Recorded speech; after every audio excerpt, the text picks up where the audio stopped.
Susan Perkins, the Clinical Director of Pfeiffer Institute REACH, and with me is Jessica Garcia of Brainstorming Women. Jessica, tell us a little bit about what you do. Yes, hi everybody. Brainstorming Women is a small practice here in Cary, and what we do is focus on financial literacy for women. And we do that by helping with budget planning, but also with divorce planning and helping in that difficult transition of life. So that's our mission. Okay, it's such an important time in people's lives that being there for them is helpful. So But that's always my perspective, right? As a marriage and family therapist at a clinic, we care a lot about being there for people. Yes, absolutely. So what we do Yeah. at Pfeiffer Institute REACH is we're the training clinic for the Pfeiffer University Marriage and Family Therapy Program, which is an incredible place to be. We offer individual, marriage, couple, and family therapy for individuals, couples, families who are going through whatever difficulties they need help and support navigating. As part of what we're able to do, we offer low-cost therapy because we are a training clinic, so we're supplemented through things like tuition and university dollars. Our fee actually starts at $30 and goes down from there on a sliding scale. We want to make sure that everybody's able to get not just the help they need, but very high quality, thoughtful help. Just a wonderful resource in the community, and that's exactly why we wanted to be sure to bring this information to you. And with that, we've got a few questions that we've each shared, asked different audiences to share with us. And so I'd love to get started by asking you some of them. Sounds How's that, wonderful. Susan? All right. First of all, please share some practices for handling the holidays for a newly separated family. Gosh, you know, those newly separated times are intense for everyone, and what you do really matters. So I've listed a couple principles to keep in mind. The first thing is start by getting input from everyone. Start with ideas of what matters to every person, even the littlest of the children, and that's going to be an important part to consider along the way.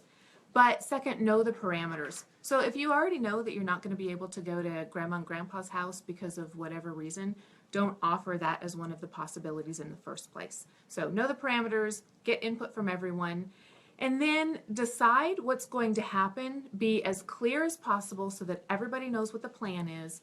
Follow through on that plan, giving each person something that they value, even if it's the particular type of cookie that they want to make sure they have. The details. Even those details can matter. Include everyone in that.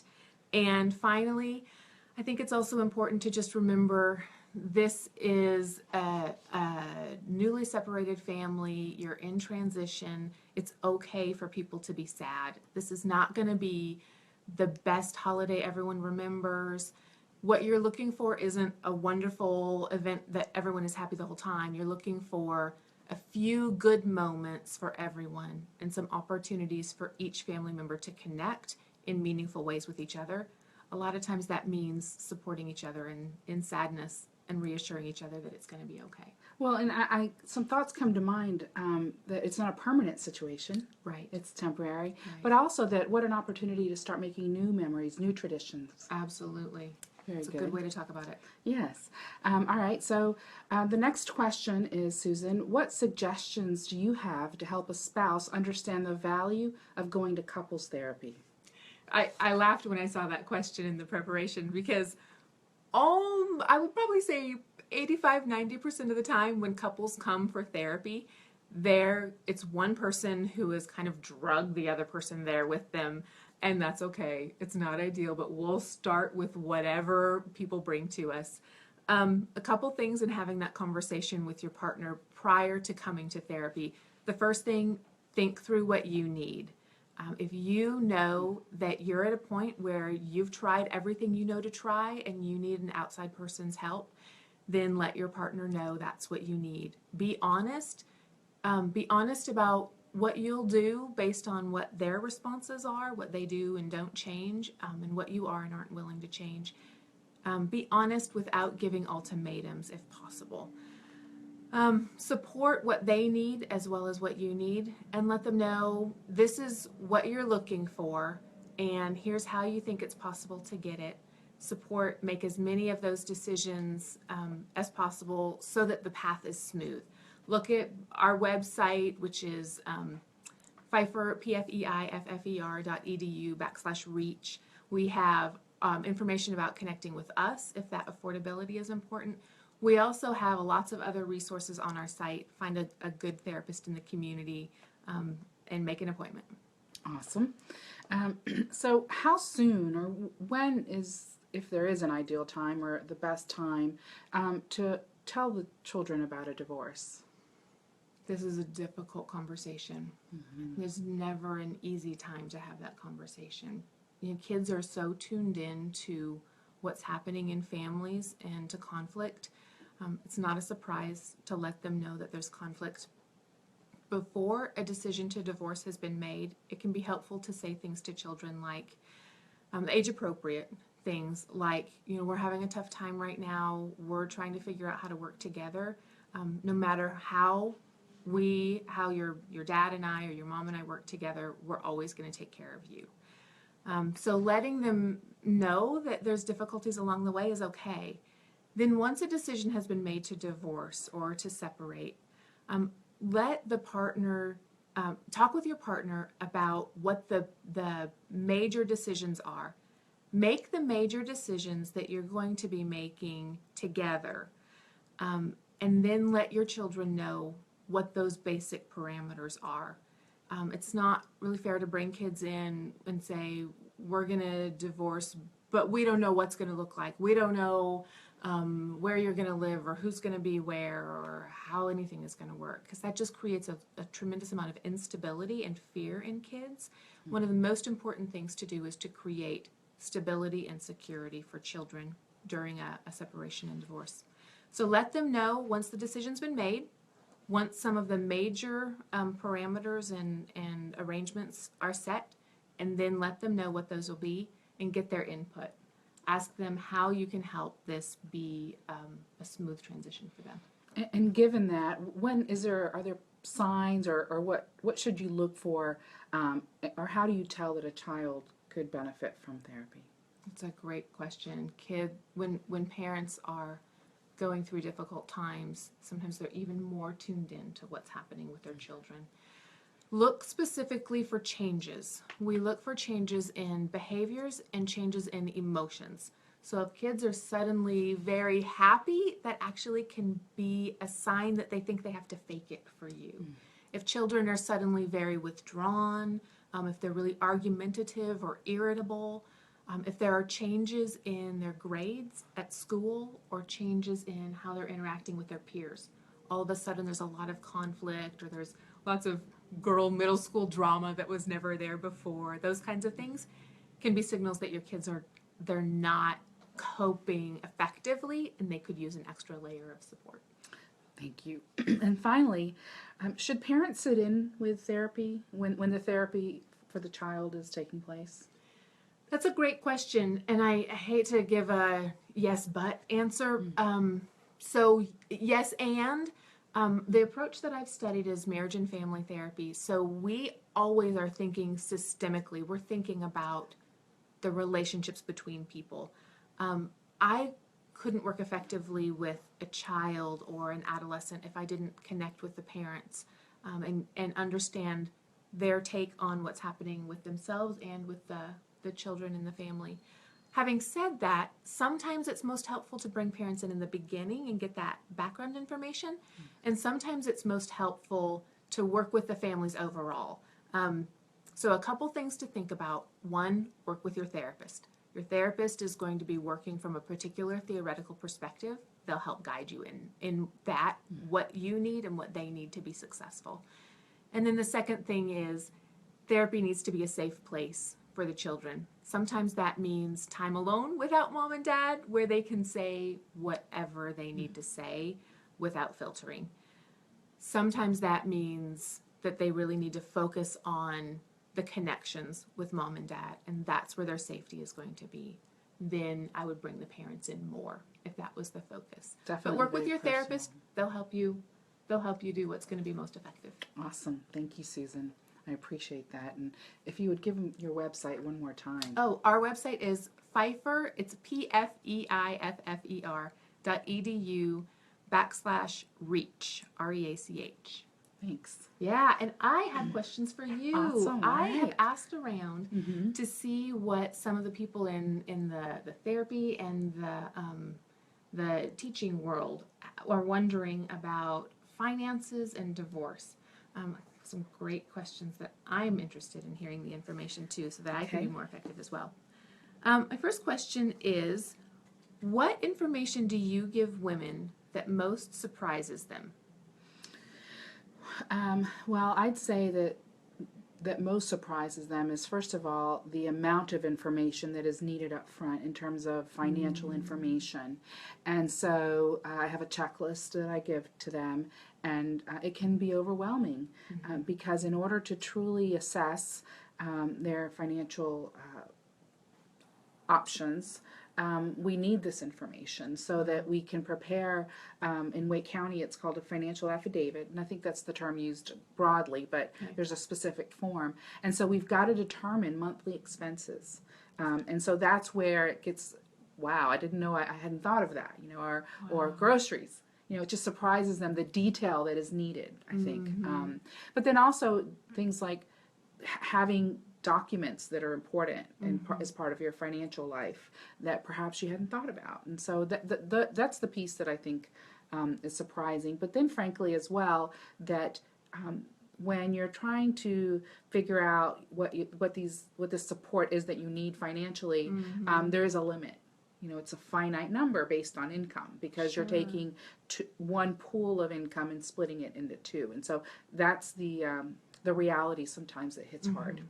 So it sounds like a couple things. One is there's just a lot of information people need anyway. And then two, when money gets split, there's less of it. Yeah.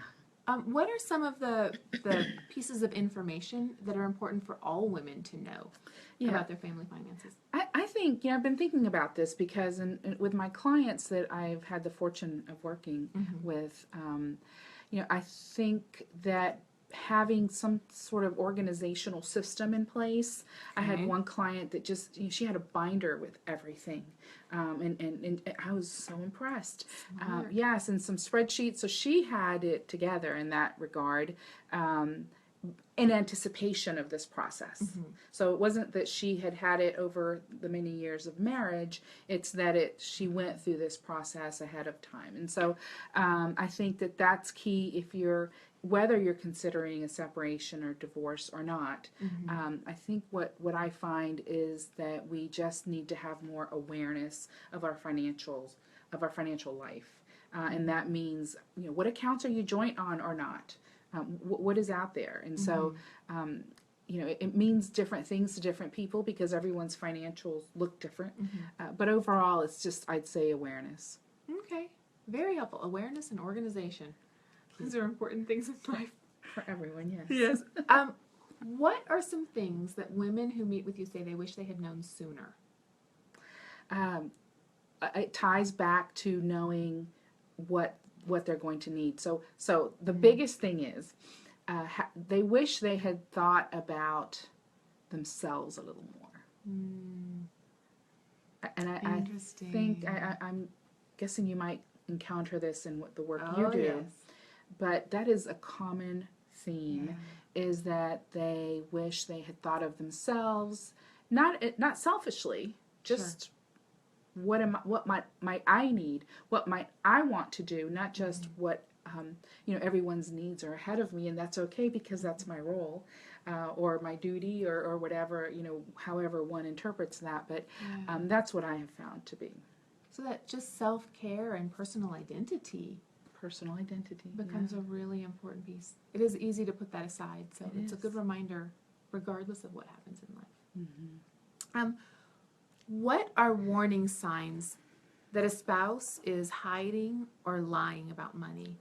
And what can a woman do if she starts to see these warning signs? That's really, I've thought about that because when I think about assets that are hidden, typically I think about a tax return.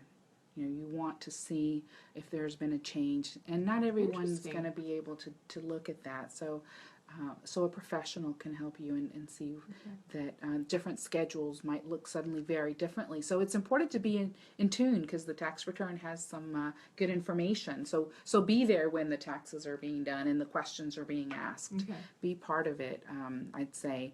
In terms of warning signs, I suppose we all, or some of us perhaps, have experienced that and can tell some stories. And so I'd say that what I've seen, I've only seen this a couple of times, but expenditures that are above and beyond what normally has occurred in the family, and you sort of wonder where that's coming from, or what's happening. So I think being informed and asking the questions is okay. Okay, so tax forms. Tax forms is Very one. dry, and then just look for things that don't make sense. Patterns that. Yeah. Okay. Patterns that suddenly change, or in something that doesn't fit within the pattern. Okay. Yeah. Very helpful. Okay. When divorce might be on the horizon, what can a woman do to prepare? Well, it goes back to the financial information. A couple of things. I've heard attorneys say, get your own email address, get a separate email address for communication, open a separate bank account, so that you can begin to build your own identity from a financial perspective, on your own, and then ensure that you have documentation, so bank statements, closing documents on the house. I find that to be the most difficult one to obtain. Huh. Yes, because if we want to talk through what different scenarios would mean, and in order to do that, most times there is a marital home, and we need to do that analysis. And so, when you're thinking about this, and unfortunately, 95% of the women that I've worked with have not. Have thought of this after the fact. Sure. I've got a few that are proactive and thinking about it, but they tend to be the women that have managed the finances. So it just, I would say, again, as we talked in the beginning of the question, one of the first few questions that you asked me, it's about being aware, and just checking, maybe once a year, maybe part of your year end, you just do a check of what is there, what is happening in your finances in your household. Have a family meeting and update everything. Talk about it, yeah. As you're talking about the logistics, I'm the kind of behind the scenes paperwork part of it. I'm thinking about conversations I've had with people in session, with couples and families, where they're navigating who's going to stay in the house and who's going to leave, and if they both stay, how do they separate the spaces of the house and decide who's going to pay for what. So I'm thinking about the meaningfulness, how important those conversations are in families coping and adjusting. And it's really helpful to hear you talk about, you can't really decide who's going to live in the house until you know what the paperwork was. What does it mean? You have the forms that go along. So that's very helpful. It's a both and. Yeah. It's just a reality that you've got to face. And I think, and one other thing I'd like to add is that I find sometimes it's easier to stick your head in the sand. Sure. Quite a visual. The coping mechanism. It is. But that's the last thing you want to do. You want to have communication and be proactive.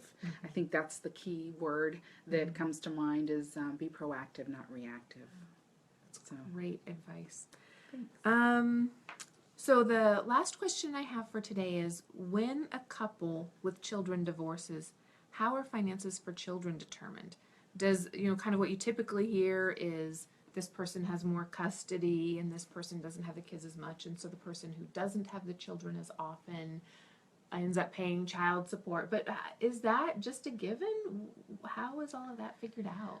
That's why it's so important to have an attorney. So the work that I do focuses on the financial aspect, but the attorney is the one that will work with the client to determine what the income pool is and who contributes what. Even if a woman's income, let's say, is 15% of the household, then it might be that she contributes 15% of, let's say, medical expenses that the child might need, as an example. And so the attorney will work with putting that together. And the financial affidavit that I mentioned earlier is so important in that. And then they've got formulas that work for, let's say, Wake County, and how to best determine what that support will be. Okay, so there's even a local aspect of that as well. But it sounds like the lawyers are really important. Very important. We work hand in hand with the attorneys because they're key in knowing the legalities, but also in providing that support to ensure that a settlement is equitable. Sure, that's a good word. Any final advice that you would have for women, either just in life as they're in relationships and navigating that self-care, or as they're beginning the divorce process? I think it's important to know that there are many support mechanisms out there, that you're not alone, and that as taboo as it might seem, it's just a fact of life. Divorce. It's not the end of the world. And I've been most pleasantly surprised with the amount of women that are out there to support other women. And that's, I really, I think that's important. And so I'd say, be proactive, get the website, my website, brainstormingwomen.com. I have a document checklist that will help in getting started. There's a Wake County financial affidavit link just to take a look at, to see what I'm talking about. Sure. And then, just reach out and find information. Those will be very helpful resources. Yes. Thank you very much. My pleasure. Well, So nice. we are so glad that you joined us during this time. And if you're watching this later, that's great too. Feel free to check out our websites. We'll post those links underneath the video link. Absolutely. And as you're headed into the holiday season, happy holidays. Make your families priorities and take care of yourself as well. Thanks for your time today.